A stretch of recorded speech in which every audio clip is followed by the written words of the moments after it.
Octubre de 2007. La UIS desarrolla la Operación Huracán Verde en la provincia de Esmeraldas, donde logra incautar casi 4 toneladas de cocaína de propiedad de las FARC.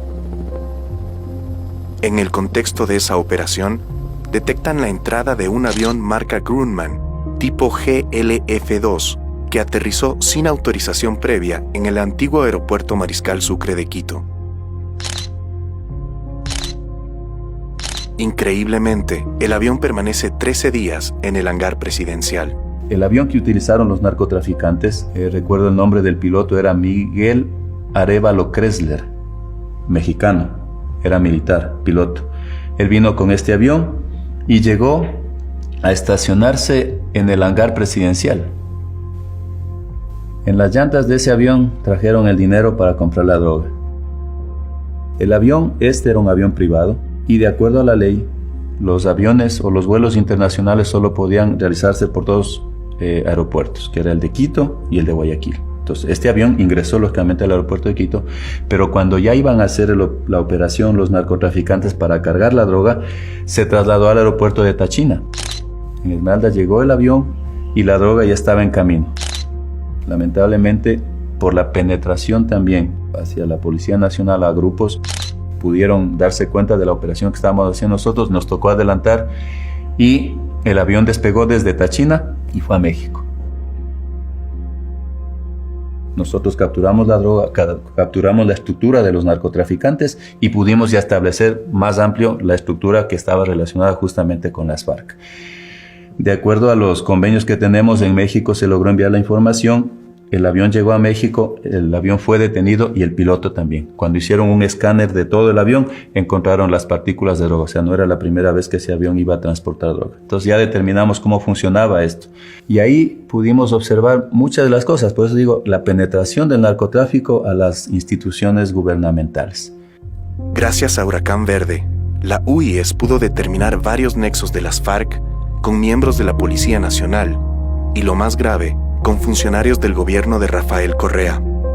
Dentro de la investigación policial, se estableció que José Ignacio Chauvin, en ese momento funcionario del Ministerio de Gobierno, fue quien retiró dinero en efectivo de la aeronave mexicana para la compra de droga a las FARC. En la investigación, surgen por primera vez vinculados al poder político los nombres de los hermanos Jefferson, Miguel y Edison Ostaiza, generando enorme incomodidad al interior del gobierno. Nosotros pudimos ya determinar que esto no era una estructura únicamente de narcotraficantes. Aparecieron ya las FARC, aparecieron las relaciones con el gobierno nacional, con ciertos funcionarios del gobierno nacional, del gobierno de Rafael Correa. Entonces, lamentablemente, eso puso en evidencia, o los políticos ya echaron un ojo y dijeron, estos están yendo por un camino diferente. Entonces dijeron, a ver, ahora vamos a querer estructurar que todas las operaciones tienen que conocerla arriba para ver si también no va a salir golpeado alguna otra persona. Nosotros desde las FARC agradecemos ese esfuerzo de todos quienes participan de este Congreso. Febrero de 2008. En las instalaciones de la Casa de la Cultura Ecuatoriana se lleva a cabo el llamado Congreso de la Coordinadora Continental Bolivariana, un encuentro de la extrema izquierda latinoamericana que termina funcionando como herramienta de cabildeo político en favor de las FARC. La autorización para ese evento fue solicitada por María Augusta Calle, militante del partido de gobierno.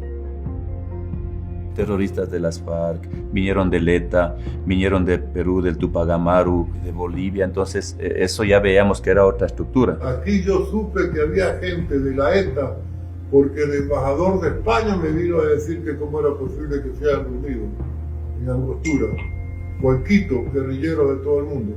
Hubo una gran conferencia internacional, de la que luego salieron como en un picnic guerrillero al campamento de Angostura, antes del bombardeo.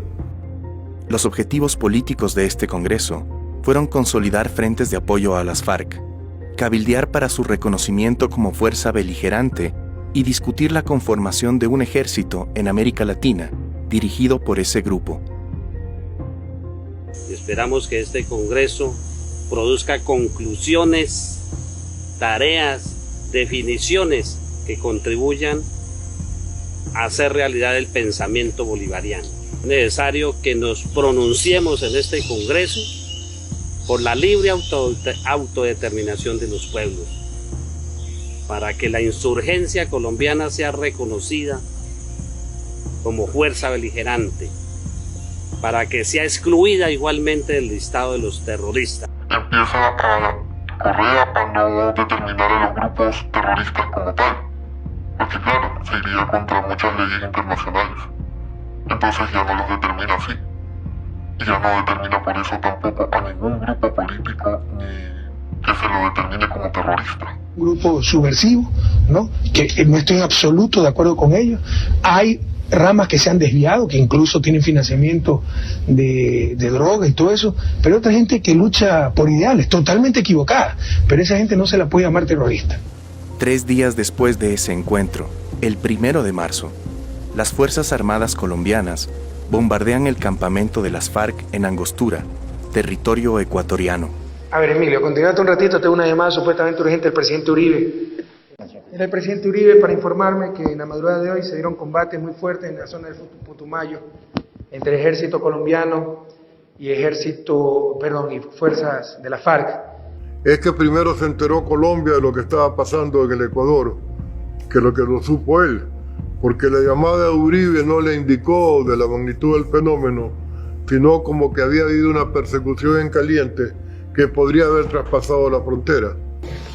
En la madrugada del sábado anterior, nuestro país sufrió una inaceptable agresión de parte de las fuerzas militares colombianas a pretexto de atacar a grupos de la FARC que pernoctaban a 3 kilómetros de la frontera colombiana en territorio ecuatoriano. La inteligencia y el gobierno ecuatorianos son tomados por sorpresa, ya que Estados Unidos y Colombia actuaron por su cuenta. ¿Por qué lo hicieron?